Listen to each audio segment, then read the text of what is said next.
Hello friends, welcome to my YouTube channel. So friend, आज हम इस वीडियो में डिस्कस करने वाले हैं MA previous year English paper first के बारे में कि आपको किस तरीके से अपनी तैयारी करनी है। सबसे पहले कौन सी यूनिट है जिसके ऊपर मेन आपको फोकस करना है।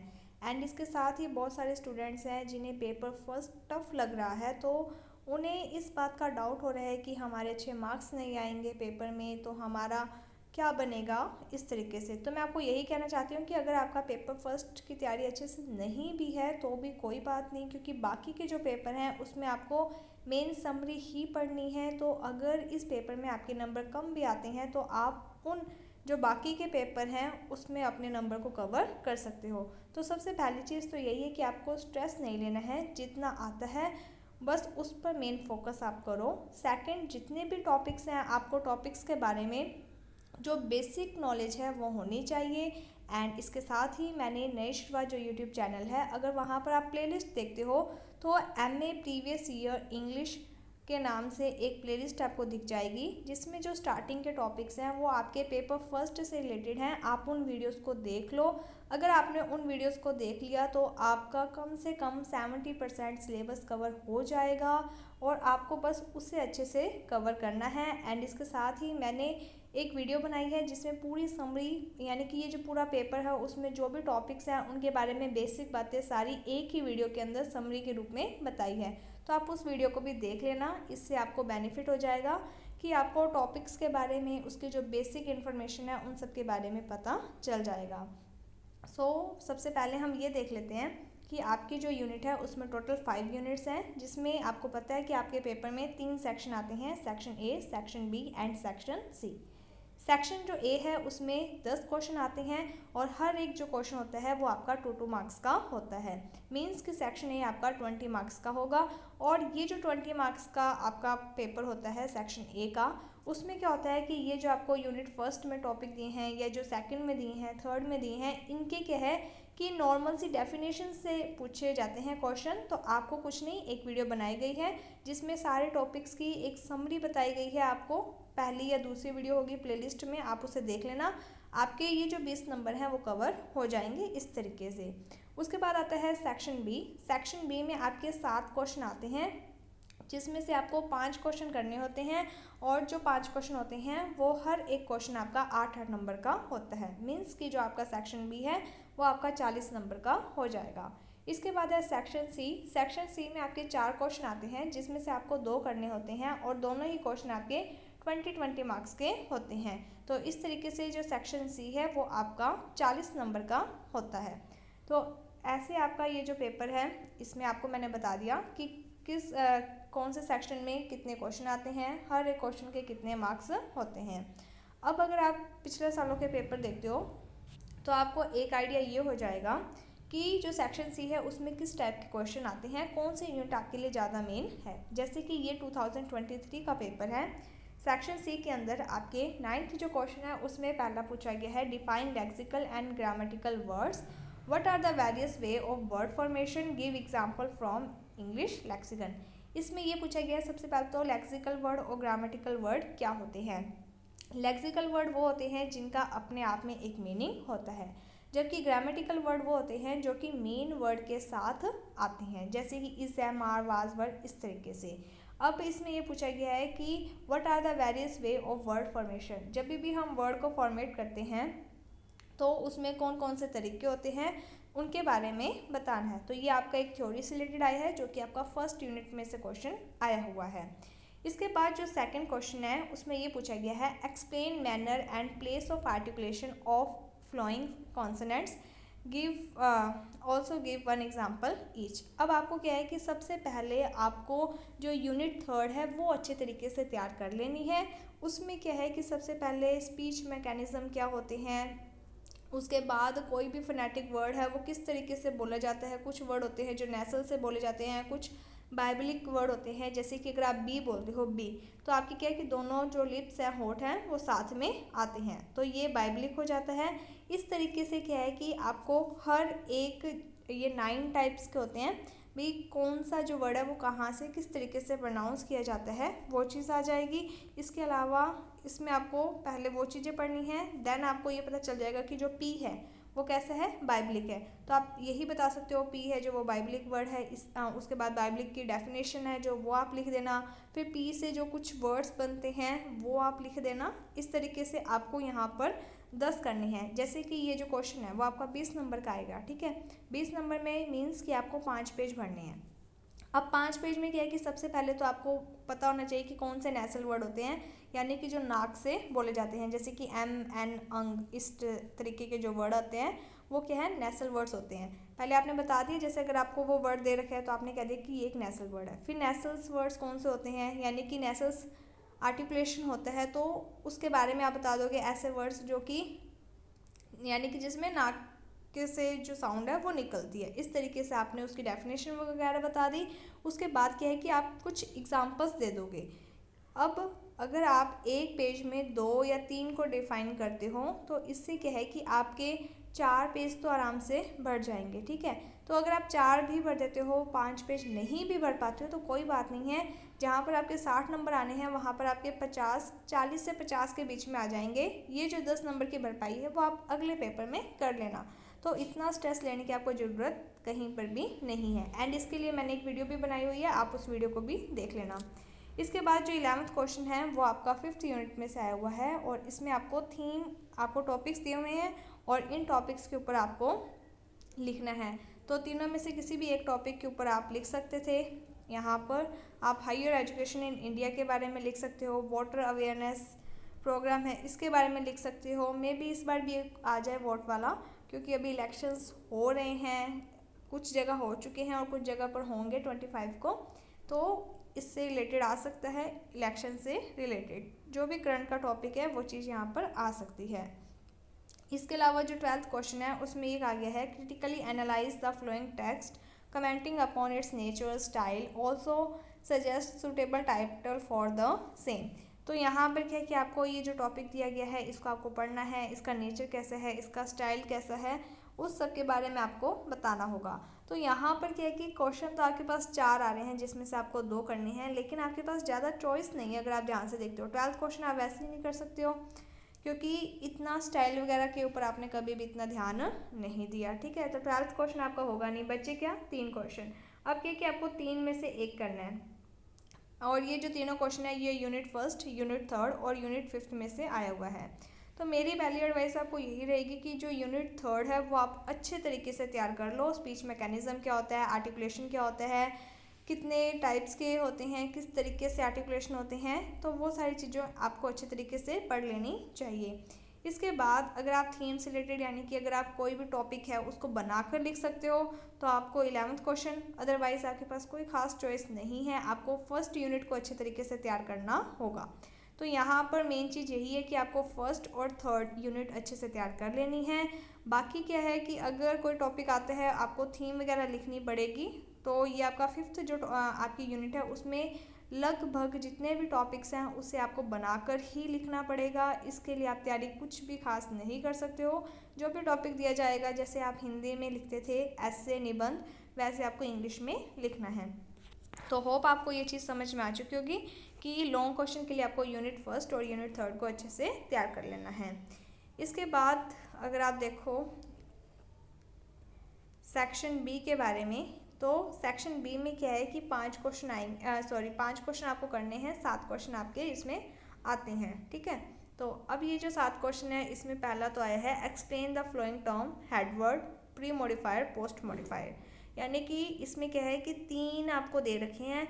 हेडवर्ड है जो उसके बारे में आपको पूरा पेज भरना है, प्री मॉडिफायर के बारे में एक पेज और पोस्ट मॉडिफायर के बारे में एक पूरा पेज आपको भरना होगा। सेक्शन बी में हर एक जो क्वेश्चन है वो आपका 8-8 नंबर का होता है, मीन्स आपको 3 से 4 पेज उसमें भरने हैं। तो मेरी तो एडवाइस आपको यही रहेगी कि अगर आपने ग्रामर अच्छे तरीके से तैयार कर रखी है तो आप ग्रामर के टॉपिक्स को कर देना। इससे आपको बेनिफिट क्या होता है, एक तो आपको लिखना कम पड़ेगा, और अगर आपके ग्रामर के टॉपिक्स सही हैं तो आपको सिर्फ वर्ब, मोडाल्स, प्रेपोजिशन या फिर सब्जेक्ट वर्ब एग्रीमेंट, इनकी जो वर्ब है इन्हें ही भरना है, फिलिंग द ब्लैंक्स हैं इन्हें भरना है, उसके अलावा आपको कुछ भी नहीं करना है। एंड इसके लिए जो रूल्स हैं वो मैंने आपको बता रखे हैं। अगर आप उन वीडियोस को देख लोगे तो आप इजी वे में इसे कवर कर सकते हो, कोई भी टफ नहीं आते हैं, नॉर्मल से एग्जांपल आते हैं, तो आपका ये हो जाएगा। अब जैसे सेकंड क्वेश्चन है, इसमें क्या है, फ्रेज द फ्लोइंग सेंटेंस। तो अब यहाँ पर क्या है कि जो सेकंड क्वेश्चन है उसी में आपको दो पार्ट्स दिए हुए हैं, ए और बी, ठीक है। तो जैसे 8 नंबर का क्वेश्चन है second, head word pre modifier और पोस्ट मॉडिफायर, इसका आपने एक एक पेज भर दिया, 3 पेज हो गए, ठीक है। और जो फोर्थ पेज होगा उसमें क्या है कि आपको ये दो एग्जाम्पल जो दिए हुए हैं इसमें आपको बताना है कि फ्रेज कौन सा है और क्लोज कौन सा है। तो यहाँ पर क्या है, and the underline dash for words. अब जैसे I have finished the book, ठीक है, which you gave me on my birthday. तो देखो फ्रेज और क्लोज में मेन चीज़ क्या होती है, आपको पहले क्लोज होते क्या हैं ये पता होना चाहिए, फ्रेज क्या होती है ये पता होना चाहिए। क्लोज तो वो होती हैं जिसमें सब्जेक्ट और वर्ब होती है, और फ्रेज वो होते हैं जिसमें ना तो सब्जेक्ट होती है ना वर्ब होती है। जैसे on my birthday, under the chair, on the table, in the room, in the garden. तो यहाँ पर ना तो सब्जेक्ट है ना वर्ब है, ये क्या है कि इन द गार्डन, 3 जो वर्ड्स का एक ग्रुप है और एक चीज़ को इंडिकेट कर रहा है, तो ये आपका क्या बन जाता है, फ्रेज। जैसे कि which you gave me on my birthday, तो यहाँ पर क्या है, यू गेव मी, ये तो आपका क्या बन गया, क्लोज। ऑन माई बर्थडे ये आपका क्या बन गया, फ्रेज, ठीक है। इसे कहते हैं क्लोज और फ्रेज। तो इसके बारे में पूरा एक्सप्लेन मैंने कर रखा है, आप वीडियोस को देख लेना। इसके बाद जो थर्ड क्वेश्चन है इसमें क्या पूछा गया है कि आपको make morphological analyse of the following words, also point out the root word each word, ठीक है। यहाँ पर क्या है कि इसको अगर आप अपने टॉपिक्स को सिलेबस को देखते हो तो आपने प्रेफिक्स, सफिक्स, अफिक्स ये वर्ड सुने होंगे, ठीक है। रूट वर्ड क्या होता है, प्री मॉडिफायर क्या होता है, पोस्ट मॉडिफायर क्या होता है, उसके बेस पर आपको इन वर्ड्स को एक्सप्लेन करना है। उसके बाद जो फोर्थ क्वेश्चन है उसमें ये कहा गया है what is a work site list, कि सबसे पहले तो ये वर्क साइट लिस्ट होती क्या है, ठीक है, और इसको बनाते टाइम किन किन चीज़ों का ध्यान रखना होता है, कौन कौन सी गाइडलाइन होती है। उसके बाद ही फोर्थ के बी में, जैसे कि जो फर्स्ट क्वेश्चन है इसमें आपने 2 पेज पढ़ दिए, और फोर्थ का जो बी है उसमें आपको एक एग्जाम्पल भी दे दिया कि प्रिपेयर करनी है entries for the works cited list for a book written by the 2 author and a book written by more than the 2 authors, ठीक है। तो यहाँ पर इस तरीके से आपको एक टॉपिक दिया गया है और इसके ऊपर आपको एंट्रीज क्लियर करनी है वर्क साइट की। नेक्स्ट जो क्वेश्चन है उसमें कहा गया है give a suitable definition of precious. Precious क्या होता है और किस तरीके से जब आप इसको लिखते हो तो मेन पॉइंट्स कौन कौन से हैं उसके बारे में। प्रेसिस क्या होता है, जैसे एक होता है ना बड़ा सारा लेख, उसकी आपको एक समरी लिखनी होती है, तो उसे हम क्या कहते हैं, प्रेसिस कहते हैं। और कौन कौन से मेन पॉइंट्स आपको ध्यान रखने हैं, तो आपको पहले सारा ढंग से केयरफुली पढ़ना होगा, उसके मीनिंग्स के बारे में आपको जानना होगा, फिर उसके जो मेन पॉइंट्स हैं, हेडलाइंस हैं, उसके बारे में आपको जानना होगा। तो ये सारी जो बातें हैं ये सभी क्या है, सजेशन उस पॉइंट्स में आते हैं किसी भी प्रेसिस को अच्छा लिखने के लिए।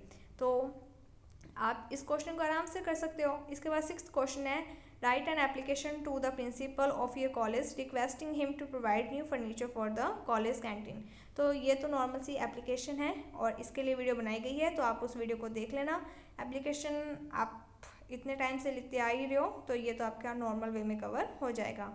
इसके बाद 7th क्वेश्चन, यहाँ पर क्या है कि प्रेपोजिशन आई हुई है, मोडाल्स के क्वेश्चन आए हुए हैं, सब्जेक्ट वर्ब एग्रीमेंट।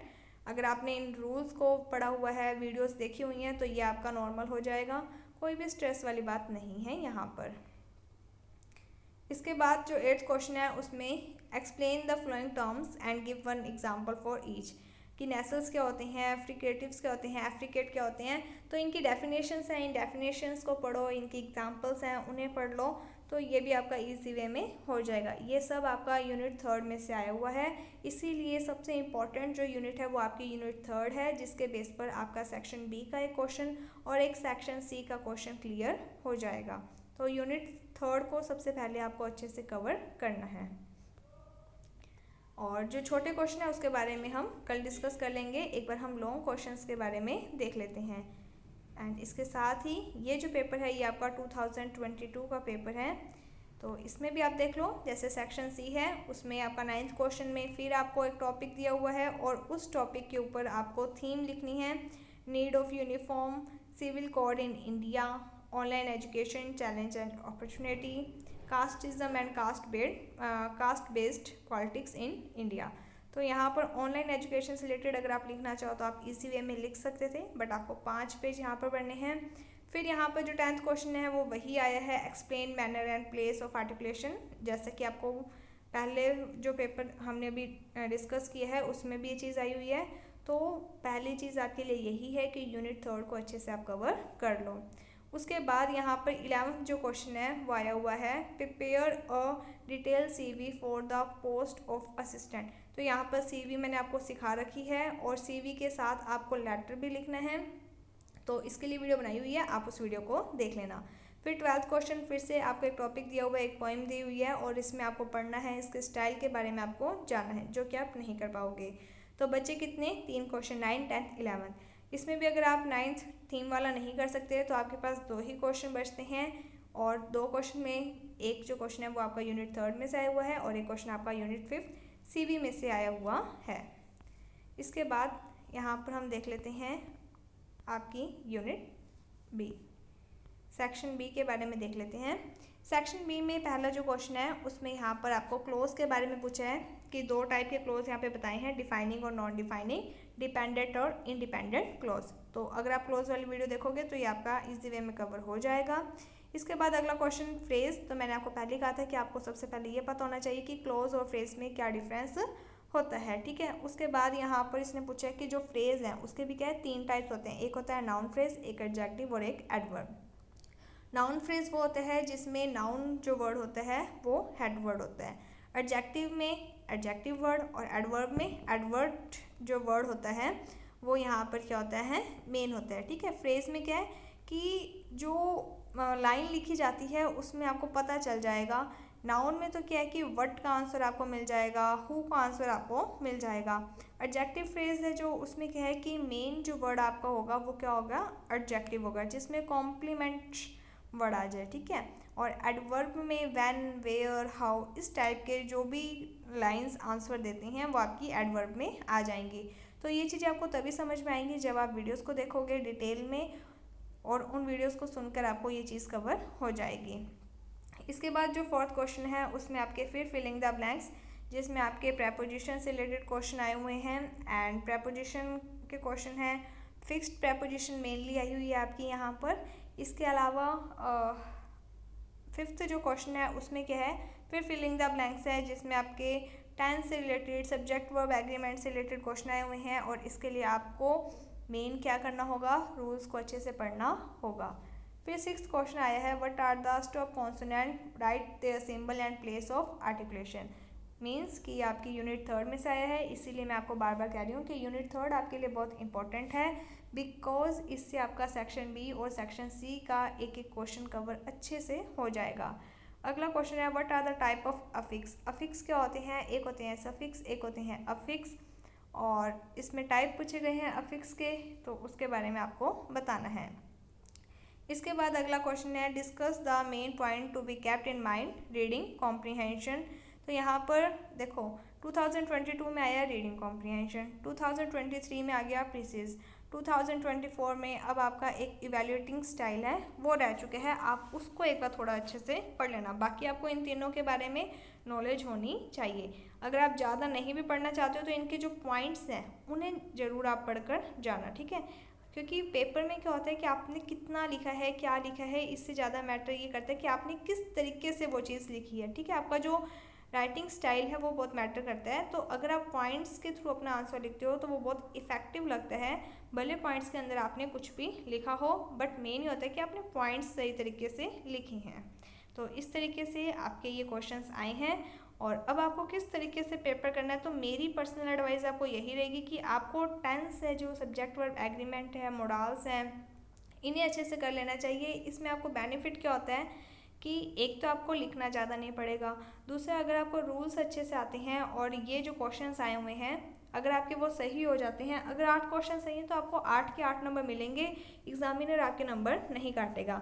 लेकिन अगर आप थ्योरी वाला क्वेश्चन करते हो तो इसमें क्या होता है कि जैसे आपने कोई भी क्वेश्चन की थ्योरी करनी शुरू कर दी, ठीक है, उसमें भी क्या है कि आपको इतना तो पता है कि थ्योरी में पूरे मार्क्स कभी भी नहीं मिलते। जैसे कि 5th क्वेश्चन प्रीसीज से रिलेटेड है, आप प्रीसीज से रिलेटेड जितनी मर्जी बातें लिख दो, 3 पेज भर दो, पर आपको ये पता है कि 8 में से वो आपको 5 या 6 नंबर हद से हद देगा। तो यही अगर आप फिलिंग द ब्लैंक्स करते हो और वो आपके सही हैं तो अगर 8 सही है तो एग्जामिनर आपको 8 के 8 नंबर देगा, 7 सही है तो 7 के 7। इसीलिए मैं आपको ये कह रही हूँ कि कोशिश ये करना कि जो सब्जेक्ट वर्ब एग्रीमेंट होते हैं इसके फिक्स्ड रूल होते हैं, अगर आप उन्हें अच्छे तरीके से कर लो, टेंस को अच्छे तरीके से कर लो, मोडाल्स को अच्छे तरीके से कर लो, तो आपका आधे से ज़्यादा ये लिखने वाला काम है वो कम हो जाएगा, ठीक है। उसके अलावा आपको मेन कौन सी यूनिट करनी है, यूनिट 3। अब यहाँ पर देखो फर्स्ट है यूनिट फर्स्ट, जिसमें टॉपिक है वर्ड लेक्सिकल एंड ग्रामेटिकल। तो ये आपने देख लिया कि पिछले साल क्वेश्चन आया हुआ है, उससे पिछले साल आया था फ्रेज एंड क्लोज का। तो आपको थोड़ा बहुत इनके बारे में पता होना चाहिए कि फ्रेज क्या होते हैं और क्लोज क्या होते हैं। फ्रेज और क्लोज के जो टाइप होते हैं सेम ही होते हैं, एक होता है नाउन, एक एडजेक्टिव और एक एडवर्ब। अगर फ्रेज है तो नाउन फ्रेज, अगर क्लोज है तो नाउन क्लोज। और जो सेंटेंस है वो क्या होता है, तो सेंटेंस इन दोनों से मिलाकर ही क्या है, सेंटेंस बनाए, यानी कि सेंटेंस सबसे बड़ी यूनिट है और उनकी छोटी छोटी यूनिट कौन है, क्लोज और फ्रेज हैं। इसके बाद जो सेकंड यूनिट है इसके जो भी टॉपिक्स हैं इसमें क्या है कि आपके फिलिंग द ब्लैंक्स ही आएंगे। तो मेन आपको फिलिंग द ब्लैंक्स के लिए इनके रूल्स याद करने पड़ेंगे। इसके बाद थर्ड जो यूनिट है speech mechanism, description of English consonant and vowels और स्ट्रेस। तो ये यूनिट आपको अच्छे तरीके से कवर कर लेनी है क्योंकि इससे आपको बेनिफिट बहुत होगा। यूनिट फोर्थ है रीडिंग कॉम्प्रीहेंशन, इवैल्यूएटिंग स्टाइल और प्रिसिस राइटिंग। एक क्वेश्चन इसका आएगा और ये क्वेश्चन आपका यूनिट जो सेक्शन बी है उसमें आएगा। और जो यूनिट फिफ्थ है इसमें author, page in, text, situation, ठीक है। इसके अलावा फुट नोट है, एंड नोट है, ऑर्डर ऑफ एंट्रीज है, प्रिंट बुक्स हैं, article, e resources, report and review writing, theme writing, elaboration. तो बस वही चीज़ है कि आपको एक टॉपिक दिया जाएगा और उस टॉपिक पर आपको बनाकर लिखना है। तो ये चीज़ थोड़ी टफ हो जाती है, इसीलिए मेरी आपको एडवाइस यही रहेगी कि अगर आप फिफ्थ यूनिट को नहीं कर रहे हो तो आपको ये 4 यूनिट्स अच्छे से कर लेनी है, जिसमें आपको थर्ड यूनिट को अच्छे तरीके से तैयार करके रखना है, ओके। एंड इसके अलावा जो सीवी राइटिंग है उसे आप देख लेना, सीवी राइटिंग और लेटर किस तरीके से हैं उन्हें आप ज़रूर देख लेना ताकि आपको थोड़ी बहुत हेल्प हो जाए, आपके पास ऑप्शंस हो जाएं, ओके। बाकी 4 यूनिट्स हैं, चारों में मेन जो थ्योरी वाली है वो तो आपकी थर्ड और फोर्थ ही आपकी हैं, उसके अलावा एक फर्स्ट है फ्रेज क्लोज वाली, और जो सेकंड यूनिट है इसमें आपके सिर्फ रूल्स हैं जिसे आपको पढ़ना है। तो best of luck for exam. कोई भी डाउट हो तो आप हमें कमेंट सेक्शन में भी बता सकते हो। इसके अलावा नई शुरुआत के नाम से टेलीग्राम ग्रुप बनाया हुआ है, आप उसे भी ज्वाइन कर सकते हो और वहाँ पर भी अपने डाउट्स वगैरह पूछ सकते हो। So thank you friends for watching my video, thank you.